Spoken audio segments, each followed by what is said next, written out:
지난 주말 국가과학기술심의회에서는 2014년도 연구개발활동조사의 결과 보고 등 과학기술 정책과 관련해서 주요 안건에 대한 논의가 있었습니다. 네, 오늘은 과학 논평에서 자세한 내용 살펴보겠습니다. 한양대학교 김상선 교수 나오셨습니다. 안녕하십니까? 안녕하세요. 네, 자 먼저 국가과학기술심의회의 역할과 또 기능에 대해서 설명을 해주시죠. 네, 국가과학기술심의회는 보통 줄여서 국과심이라고 합니다. 네. 근데 이제 과학기술 기본법에 근거해서 설치 운영되는 기구인데요. 기초연구 성과라든가 미래 성장 동력, 또 중소기업, 또 지방과학기술 진흥 이런 과학기술 정책 전반에 걸친 내용에 대해서 최고 의사결정 기구라고 볼 수 있습니다. 예. 이 국과심은 지금 국무총리께서 위원장이시고요. 동시에 민간위원 중에 한 분이 공동위원장을 맡고 있습니다. 관계부처 장관하고 관련 전문가들이 위원으로 참석을 하고 있고요. 참고로 이제 정부에서는 국과심 활동을 전적으로 지원하기 위해서 지난 9월 달에 미래창조과학부 안에 과학기술 전략본부라는 걸 설치를 해서 전적으로 지금 지원을 하고 있고요. 국과심은 이제 안건이 있을 때 수시로 개최되고 있지만, 이제 이번에 올라가는 것들은 이제 운영위원회라고 하는 건데요. 왜냐하면 이제 국과심 본회의에서 모든 안건을 다 처리할 수 없기 때문에 안건 사안에 따라서 운영위원회에서 심의 결정하는 것으로 종결하는 경우도 있습니다. 예. 그래서 지난주에 개최된 것이 이제 주로 운영위원회인데요. 운영위원회는 이제 미래창조과학부 차관이 위원장이고 각 부처 1급 공무원 또 민간 전문가 이렇게 구성이 되어 있습니다. 네. 이 국과심 그리고 운영위원회에서 결정하는 게 굉장히 과학기술 정책에 있어서 중요한 역할을 할 것이고 방향을 설정하는 기구인데, 그리고 이번에 국과심 운영위원회에서는 어떤 안건들이 좀 나왔습니까? 이번에 이제 국과심 운영위원회는 총 10개 안건이 상정이 됐었는데요. 예. 그중에 3개 안건은 이제 본회의에 올려서 심의할 안건이고, 나머지 7개 안건은 운영위원회 심의로서 이제 확정되는 그런 안건이었습니다. 당연한 일이지만 이 상정되는 안건이 모두 통과되는 건 아니고요. 토의를 거쳐서 이제 일부 수정 의결되기도 하고, 또 어떤 것들은 추가로 보완할 필요가 있는 것들은 보류하기도 합니다. 예. 그래서 이번에 운영위원회 심의 안건들은 이제 과학기술 투자랑 관련되는 것이 2개 안건이 있었고, 또 국제과학 비즈니스벨트 기본계획 변경안이라든가 연구 시설 장비 공동 활용, 또 공공기관에 대해서 이제 R&D 투자 권고, 바이오 헬스 미래 신산업 육성 전략 이런 것들이 한 7개 안건이 이번에 심의 확정된 바 있습니다. 네, 국가기술 투자 관련해서 2개 안건이 나왔다고 그렇습니다. 말씀하셨는데 네. 세부적으로 어떤 내용들인 건가요? 투자가 중요하지 않습니까? 네. 그래서 이제 첫 번째 안건은 국가 연구 개발 예산에 대한 조사 분석을 하겠다 그런 내용입니다. 아시다시피 이제 총 지금 국가 연구 개발 사업은 34개 부처에서 약 한 18조 9천억을 쓰고 있습니다. 그래서 그런 국가 연구 개발 사업에 대해서 목적이라든가 내용, 또 연구원, 또 연구비 규모, 또 이제 논문이나 특허 사업화 성과 정보 이런 것들을 종합 분석을 해서 그 결과를 국가 연구 개발 사업을 효율적으로 추진하는데 다양한 목적으로 사용하게 됩니다. 두 번째가 이제 정부는 물론이고 민간까지 전체를 포함한 우리나라 연구개발 활동 조사 결과가 이번에 보고되었는데요. 그 결과에 따르면은 우리나라 총 연구개발 규모가 63조 7천억 정도로 조사가 됐습니다. 예. 이것은 이제 GDP 대비 규모로 보면은 4.29%인데요. 세계 1위고요. 또 절대 규모로 봐서도 세계 6위 수준으로 조사가 되고 있습니다. 근데 총 연구개발비를 재원별로 보면은 이 중에 이제 정부 공공 부분이 24%를 담당하고 있고 나머지 76%는 민간이 담당을 해서 우리나라는 좀 민간 비중이 높은 구조를 유지하고 있습니다. 민간이 좀 높다. GDP 대비 연구개발 투자 비중 죄송합니다. 세계 1위. 절대 투자 규모로 봐서는 세계 1위인데 이 정도가 적정한 수준입니까?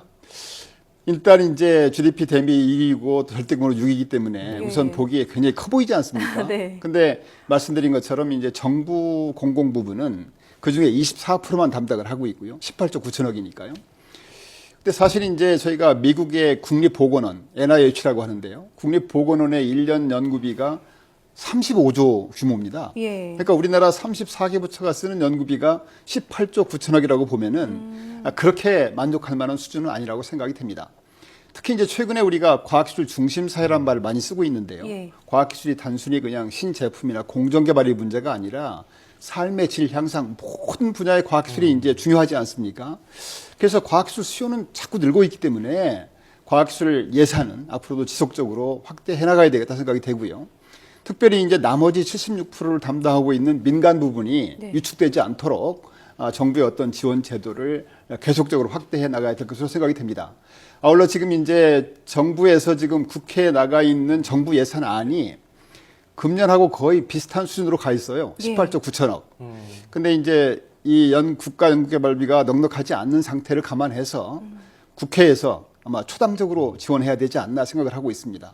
사실 과학기술 투자라는 것은 미래를 향한 씨앗이기 때문에 어려울 때일수록 더 씨앗을 충분히 뿌려야 된다 이렇게 생각을 하고 있습니다. 예. 국가기술 투자 관련해서 얘기를 나눠봤는데 이 밖에 또 어떤 안건들이 좀 논의가 됐습니까? 네, 7개 안건 중에서 이제 나머지 안건이 그 중에 하나가 공공기관에 대한 연구개발 투자 권고안인데요.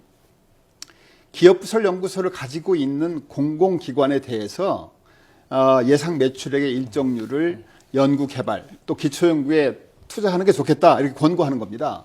그래서 금년 같은 경우에는 이제 전체 예상 매출액의 2.03%를 연구개발에 지금 투자하게 돼 있습니다. 보다 근원적으로는 공공기관들이 이런 권고안이 없이도 경쟁력 향상을 위해서는 연구개발을 투자해야 되겠다. 네. 스스로 연구개발 투자를 늘려나가는 그런 여건을 만들어 가야 될 것으로 생각이 됩니다.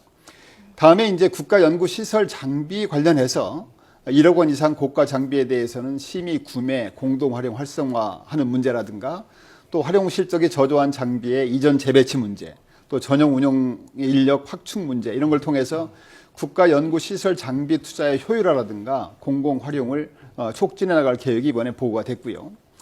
바이오헬스 미래 신산업 육성 전략도 이번에 심의 확정되었습니다. 예. 이 바이오헬스 산업이라는 것이 고부가치 산업이고 앞으로 계속 급성장될 것으로 예상이 되고 있어서 또 이 분야가 이제 기술의 융복합화에 따라서 ICT 융합 의료 기술이 성장을 주도할 것으로 전망되기 때문에 이 분야에 대한 어떤 R&D 투자 확대라든가 혁신 제품의 초기 시장 진출 지원이라든가 판로 개척 등을 통해서 우리 의료기기 산업을 2020년까지는 세계 한 7위권으로 끌어올리겠다 이런 목표로 하고 있습니다. 이 외에도 이제 경쟁형 R&D 산업에 적극 활성화하는 문제라든가 또 지난 2012년부터 추진해오고 있는 국제 과학 비즈니스 벨트 기본 계획 일부 변경안 이런 것들이 심의 확정된 바 있습니다. 자, 그렇다면은 국가심 운영 관련해서 네. 당부하기 전에 추가적으로 이번에 부족한 부분이 없었습니까? 국가심에 올리는 안건들은 사실 너무 안건들이 많아도 안 예. 되고요.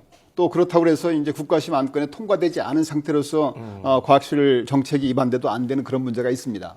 국가심에서는 여러 부처들이 공동으로 모여서 충분히 협의하고 정말 대한민국 과학기술이 어디로 가야 될지 논의가 돼야 된다고 생각이 됩니다.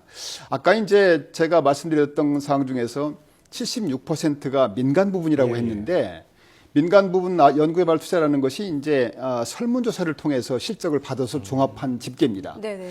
그러니까 정부 부분 24%는 정확히 18조 9천억인데 예. 나머지 76%에 달하는 민간 부분 투자가 사실 조금 정확도를 높일 필요가 있습니다. 우리가 이제 GDP 대비 세계 1위 또 절대규모 6위라고 하지만 76%를 차지하는 민간 부분이 과연 제대로 연구개발에 투자가 되고 있는지 그런 부분에 대해서는 좀 점검할 필요가 있다고 예. 보고 있습니다. 네.